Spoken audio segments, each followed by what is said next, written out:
Hi hello समस्त नमस्कार जय जगन्नाथ। तो आज हूँ पखाड़ दिवस। तो पखाड़ दिवस आप बहुत शुभेच्छा और शुभकामना।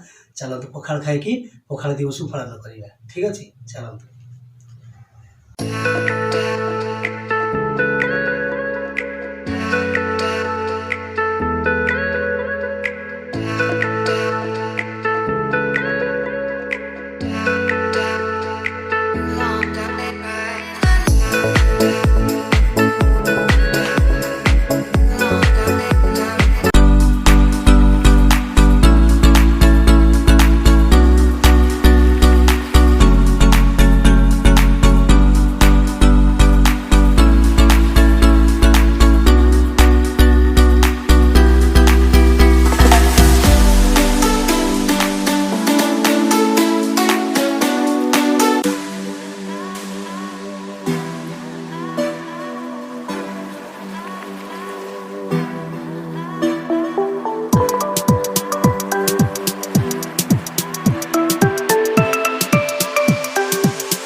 कि शांति सतरे ओडिया खाइबा होची हमर पखाड़। जदि पखाड़ अपन खाइबे बहुत शांति लगे।